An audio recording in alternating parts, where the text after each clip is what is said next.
4 రకాలు చెప్తున్నాం కదా, వీళ్ళందరినీ కలిపి ఒకటే ఉన్నది ఒకటే అని ఎలా ప్రూవ్ చేయాలి అనేదానికి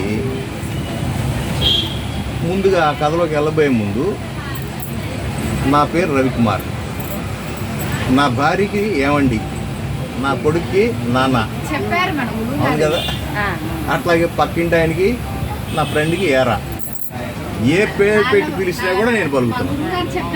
అంటే ఉన్నది ఒకటేగా, నేను ఒక్కడేగా, కానీ ఇన్ని పేర్లు ఎలా వచ్చింది? అలాగే ఉన్నది ఒకటే, బట్ ఆయా కాలమాన పరిస్థితులు బట్టి మనం ఒక్కొక్క రకంగా పిలుచుకుంటాము. ఆ విధంగానే భగవంతుడినే గురువుగా, గురువునే భగవంతుడిగా ఎలా పిలుచుకుంటాము అని అంటే,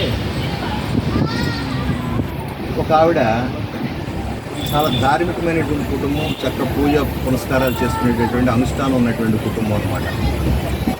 పొద్దున్నే వాళ్ళ భర్త గారికి చక్కగా జీడిపప్పు ఉప్మా వేసి పెట్టింది, చక్కగా తిన్నాడు. ఆయన తిని భగవద్గీత పుస్తకం పట్టుకుని ఊగే కుర్చీలో కూర్చుని చక్కగా ఊగుతూ చదువుకుంటున్నాడు. అంత ప్రశాంతంగా ఉన్నాడు. ఈ లోపల ఉయ్యాల్లో ఉన్నటువంటి పిల్లవాడు, ఒక 3-4 నెలల పిల్లవాడు కెవ్వుమని ఏడుస్తున్నాడు. ఏడుస్తుంటే ఈయన నిదానంగా పుస్తకం పక్కన పెట్టి అవి వచ్చి ఆ ఉయ్యాల్లోకి ఇలా తొంగుని చూసి, అబ్బా చండాలం చేశాడు, ఎక్కడున్నావే అని గట్టిగా అరిశాడు. పాప ఎక్కడో పెరట్లో ఆవిడ అంట్లు తోముకుంటానో బట్టలు తొక్కుంటానో ఉన్నటువంటి ఆవిడ వస్తున్నానండి, చూడు వీడేదో చండాలం చేశాడు అని అన్నాడు. అనేటప్పటికి ఆవిడ గబగబా పరిగెత్తుకుంటా వచ్చి ఆవిడ ఏం చేసింది, గబగబా పిల్లవాడిని తీసుకుని, నా బాబే 3 రోజుల నుంచి వెళ్ళలేదండి వీడి దొడ్లోకి, వీడు కడుపు ఏమైపోయిందో అనుకున్నాను, అమ్మయ్య ఫ్రీ మోషన్ అయిపోయిందిరా బాబు అని చెప్పి చక్కగా వాడిని భుజాన్ని వేసుకుని వెళ్ళి ఆ నూతి దగ్గర చక్కగా తాళం మీద వేసుకుని శుభ్రంగా తోవేసి లైఫ్ బాయ్ సబ్బుతో శుభ్రంగా కడిగేసి చక్కగా జుబ్బ వేసేసి చక్కగా పాండ్స్ పౌడర్ కొట్టేసి చక్కగా బొట్టోడి పెట్టేసి మళ్ళీ దిష్టి ఎక్కడ తగులుద్దు అని చెప్పి ఎడంకాలుకో కుడికాలుకో బొట్టు పెట్టి చక్కగా తెల్లటి జుబ్బ వేసి చక్కగా నా బాబే అంటే తీసుకొస్తూ ఉంటే, ఆ నట్టింట్లోకి వచ్చేటప్పటికి, పెరట్లోంచి నట్టింట్లోకి వచ్చేటప్పటికి వరండాలో ఉన్నటువంటి ఈ మహానుభావుడు గబగబా పుస్తకాన్ని పక్కబడేసి గబగబా వెళ్ళిపోయి నాకు అని చెప్పేసి గబగబా ఎత్తుకుని, నా బంగారమే, నా బుజ్జే, నా బెల్లమే అని ముద్దు చేస్తాడు. ముందు ఎందుకు ముట్టుకోలేదు, ఇప్పుడు ఎందుకు ముట్టుకున్నాడు? తల్లికి ఆ భేదం లేకుండా గబగబా వచ్చి ఆ తల్లి ఎందుకు ముట్టుకుంది? ఏమిట్రా అంటే, ఇక్కడ మనలో కల్మషం కానీ, మానసికమైనటువంటి నైర్మల్యం కానీ, అహంకార డాంబికాలు కానీ, మనలో ఉన్నటువంటి అసూయ ద్వేషాలు కానీ, కామ క్రోధ మోహ మదమత్సర్యాలు కానీ, ఇటువంటి చెడు లక్షణాలు ఉన్నటువంటి వ్యక్తిని తండ్రి ముట్టుకోనట్టుగానే ఆ ఉయ్యాల్లో ఆ వెళ్ళినటువంటి మోషన్ పాస్ చేసినటువంటి పిల్లవాడిని తండ్రిని ముట్టుకోనట్టుగానే భగవంతుడు మనం ముట్టుకోడు. బట్ గురువు తల్లి లాంటిది, గురువుకి ఆ భేదం ఉండదు. గురువు ఏం చేసింది, తల్లి పాత్ర పోషించింది. ఇక్కడ ఆ తల్లిలాగా గబగబా వచ్చి మనలో ఉన్నటువంటి దోషాలన్నీ తీసి మనకు ఆత్మబోధ చేసి మనల్ని సంస్కరించి చక్కగా నీట్గా భగవంతుడికి అందించింది. అది గురువు పాత్ర. చూసారా, గురువు పాత్ర అంత విశిష్టమైనది. అంత క్లీన్గా ఉంటేనే భగవంతుడు మన స్వీకరిస్తాడు. స్వీకరించడం అంటే వి మెర్జ్ ఇంటూ గాడ్, అంటే మనమే మోక్షస్థితికి వెళ్ళిపోతాం, కైవల్యం చెందుతాం. మరలా పుట్టుట గిట్టుట, మరలా శరీరధారి కాకోకుండా, మరలా జన్మలు తీసుకోకుండా, పుట్టిన దగ్గర నుంచి విపరీతమైనటువంటి కష్టాలు పడకోకుండా ఇవాళ మనం చూస్తున్నాం. వాడు పుట్టకోకుండానే 2 సంవత్సరాలు రాగానే తీసుకెళ్ళి ఫ్రీ స్కూల్లో పడేస్తున్నావా? వాడికి అసలు కనీసం నడవటం కూడా రాదు కదా, వాడికి ఏబిసిడీలు బీసీడీలు అని రకరకాలైనటువంటి చదువులు చెప్తున్నావా? 5 సంవత్సరాల వరకు కూడా వెయిట్ చేయట్లేదు కదా. పాపం వాడి కష్టాలు అక్కడే స్టార్ట్ అయిపోయినాయి. వాడికి ఏబిసిడి అని ర్యాంకులు ఇచ్చి, అమ్మ నాకు ఈసారి డి వచ్చిందని ఇంటికి వచ్చి ఏడుస్తున్నాడా, అరే నాకు ఈసారి ఏ రాలేదని ఏడుస్తున్నాడా? అప్పుడు దిగులైనటువంటి ఏడుపు ఏడ్చి చచ్చేంత వరకు ఏడుస్తున్నాడు. ఎందుకు ఏడుస్తున్నాడు అని అంటే, ఈ శరీరం ఉన్నంత కాలం ప్రతి ఒక్క వ్యక్తికి అనేక రకాలైనటువంటి బాధలు ఉంటాయి. మరి భక్తుడైనటువంటి వాడు, మానవుడైనటువంటి వాడు 84 లక్షల జీవరాశుల్లో అత్యద్భుతమైనటువంటి జన్మ తీసుకున్నటువంటి వాడికి ఒక లక్ష్యం ఉండొద్దా? ఆ లక్ష్యం ఏమిటి? భగవంతుడు లైఫ్ అయిపోవటం. మరల శరీరధారి కాకుండా ఉండటమే.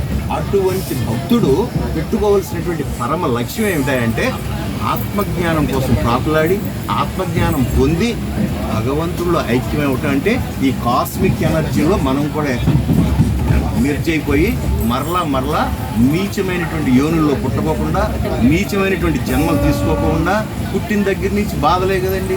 అబ్బా కోటేరేసినట్టు ఉందండి ముక్కు అంటారు, ముక్కు నిండా చీమిడి. అబ్బా బ్రహ్మాండంగా ఉన్నాయండి చెవులు అంటారు, దాని నిండా గువ్వులు. నిజం ఆలోచిస్తే చూడండి, అబ్బా బ్రహ్మాండంగా ఉండే కలువు రేకులు అండి కళ్ళు అంటారు, ఆ కళ్ళ నిండా పుసులు. ఏముందండి శరీరం వాస్తవంగా? అయితే ఇది తెలిసేటప్పటికీ మనకి మాయ కమ్మేసి రకరకాలైనటువంటి అరిషడ్ వర్గాలని మనలోనే పెట్టుకుని రకరకాలైనటువంటి దోషాలతో మనం జీవిస్తూ ముందుకు వెళ్ళలేక మరలా జన్మలు తీసుకుంటూ ఎన్ని జన్మలు తీసుకుని ఇక్కడికి వచ్చామో, ఎన్ని ప్రమోషన్లు పొందితే మానవ జన్మ వచ్చిందో, మళ్ళీ ఇప్పుడు గనక దాన్ని ఏమంటారు, పాము నీచుల కథ ఉంటే వైకుంఠపాడిలో పెద్ద పాము గరిస్తే ఏమైంది, మళ్ళీ చివరికి 1వ గడిలోకి వచ్చాడు. చూసారా, 99వ గడి ఉన్నటువంటి నేను ఈ జన్మ తీసుకుని 99వ గడికి వచ్చా. ఈ 1, 2, 3, 4 కుక్క, నల్లి, పిల్లి, గుర్రం అన్నీ అయిపోయింది, అన్నీ ఇక్కడికి వచ్చాను కదా. ఇప్పుడు నేను కనుక తప్పు చేస్తే నన్ను మళ్ళీ పెద్ద పాము గరిస్తే మళ్ళీ పురుగుగానో కీటకంగానో పుట్టాను అంటే ఇంకేమైనా ఉందా? మళ్ళీ ఎగబాగటానికి ఎంత టైం పడుతుంది? కాబట్టి ఈ మానవ జన్మని సార్థకం చేసుకోవాలి అని అంటే ఆత్మజ్ఞానం తప్ప మరొకటి అవకాశమే లేదు. అటువంటి ఆత్మజ్ఞానాన్ని ప్రబోధించినటువంటి శ్రీకృష్ణ పరమాత్మ డైరెక్ట్గా మనకి ఇచ్చినటువంటి ఈ భూలోకంలో ఏదైనా గ్రంథం డైరెక్ట్గా భగవంతుడు మాట్లాడింది ఏదన్నా ఉంది అంటే ఒక్క భగవద్గీత. ఎందుకంటే మిగతా అన్ని దర్శనాలు, మీరు ఉపనిషత్తులు ఏదో ఒక ఋషికి స్వామి ఇచ్చినటువంటి దర్శనం, వేదాలన్నీ కూడా ఋషులందరూ కూడా తాపసికులై ఆ భగవంతుడితో దర్శించినటువంటి విషయాలను ఒల్లివేస్తూ వేదాంగాలని చక్కగా వాళ్ళు ఒల్లివేస్తూ ఉంటే ఆ శిష్యులు అందిపుచ్చుకుని దాన్ని బైహార్ట్ చేస్తూ, అంటే దాన్ని మళ్ళీ ఒల్లివేస్తూ ఎన్ని లక్షల సంవత్సరాల నుంచి వేదాంగాల్ని వితౌట్ లిపి రాయటంటూ లేకోకుండా వాళ్ళ మస్తిష్కంలోనే పెట్టుకుని ఈనాటి వరకు కూడా మనకి చేరవేశారంటే వాళ్ళ యొక్క గొప్పతనం ఎలాంటి చూడండి.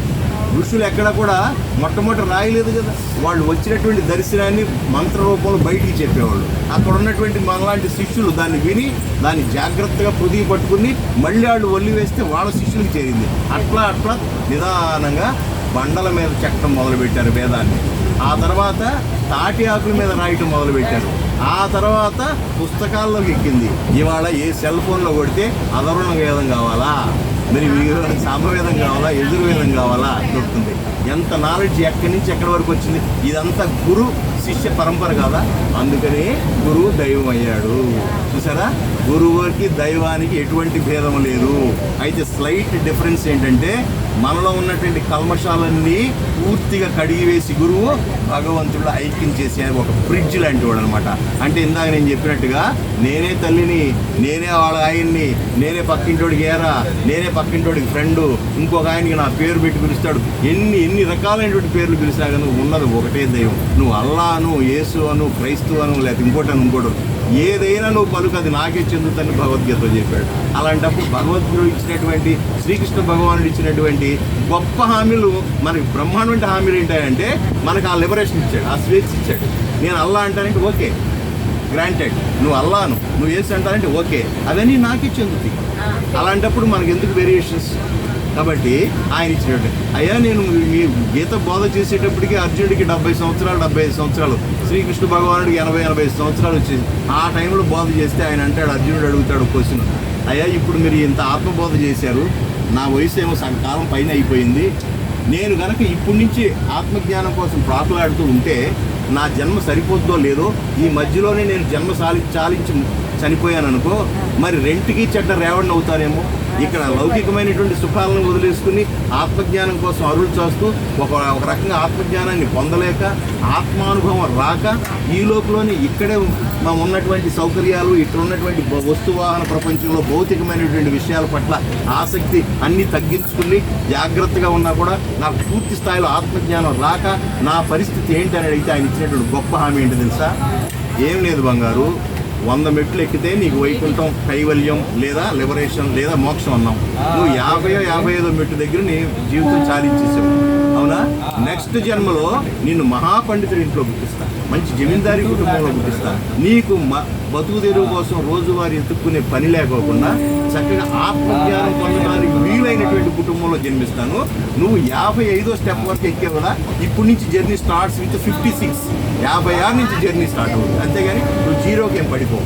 సో ఈ జన్మలోనే మనం మొదలు పెడితే కనీసం కొద్ది జన్మలైనా ముందుకెళ్తాం. అసలు ఆత్మజ్ఞానం గురించి ఆలోచనే లేదనుకోండి, ఎప్పుడు మొదలు పెడతాం? కాబట్టి అటువంటి గొప్ప కర్మాన్ని ప్రబోధించినటువంటి శ్రీకృష్ణ భగవానుడు డైరెక్ట్గా భగవంతుడే 700 శ్లోకాల్లో 600 చిల్లర పైగా ఆ శ్లోకాలు ఆయనే మాట్లాడాడు. ఒక 60-70 శ్లోకాలు అర్జునుడు మాట్లాడాడు. అర్జునుడు లేకపోతే శ్రీకృష్ణుడు ఎంత జ్ఞానాన్ని ప్రబోధించేవాడు కాదు. ఎందుకంటే ప్రతి క్లాస్లో ఒక డౌట్ మాస్టర్ ఉండాలి. డౌట్ ఉంది అని అంటే జ్ఞానం బయటకు వస్తుంది. ఆయన అంతా అర్థమైందా అంటే అంతా అర్థమైంది సార్ అన్నాం అనుకో, బయటికి రాదు. తెలియకపోతే తెలీదు నాకు చెప్పు అన్నవాడు అర్జునుడు, అంటే మనకు రిప్రజెంటేటివ్ అన్నమాట. మన బదులుగా ఆయన అడిగితే అంత జ్ఞానాన్ని ఇచ్చినట్టు మహాత్ముడు. చూసారా? లేకపోతే ఏముందండి, అటు సైన్యం ఇటు సైన్యం, ఇటు 18 అక్షవులు అటు 11 అక్షవులు, ఇంత పెద్ద సైన్యాన్ని పెట్టుకుని అక్కడికి వెళ్ళి అమ్మో నా తాత, అమ్మో నా తండ్రి, అమ్మో నేను ఎలా చంపుతాను, ద్రోణాచార్యుడు నాకు ఇచ్చి నేర్పాడే, గురువుని నేను చంపటం ఏంటి, గురువుని చంపితే పాపం కదా, ఇలాంటి ప్రశ్నలన్నీ వేస్తే నిజంగానే మనకు అనిపిస్తాయి. అవును కదా, గురువు గారిని చంపటం మనకు పాపం కదా అనిపిస్తుంది. దానకర్ణుడు అన్ని దానాలు చేసినటువంటి కర్ణుడు చంపితే పాపం కదా అని అనిపిస్తుంది. కానీ శ్రీకృష్ణ భగవానుడు ఏం చెప్పాడు, వీళ్ళందరూ ఏ పక్షాన ఉన్నారు?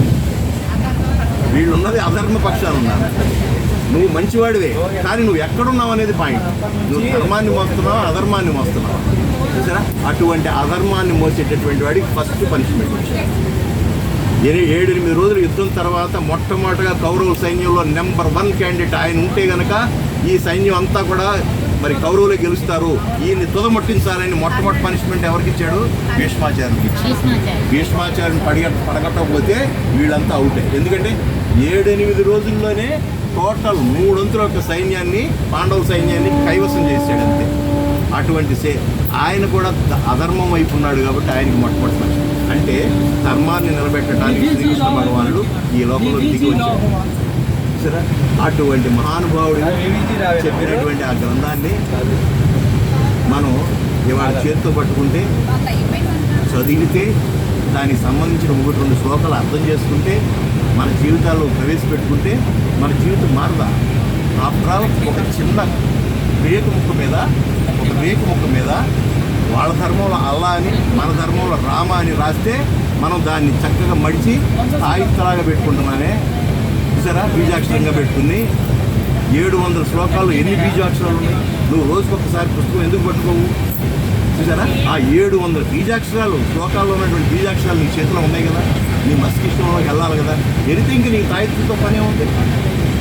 2 అక్షరాలు కలిగినటువంటి తాయిత్తుగా అంత పవర్ ఉంటే 700 శ్లోకాల్లో ఆ బీజాక్షరాల్లో ఉన్నటువంటి పవర్ ఎలాంటిది?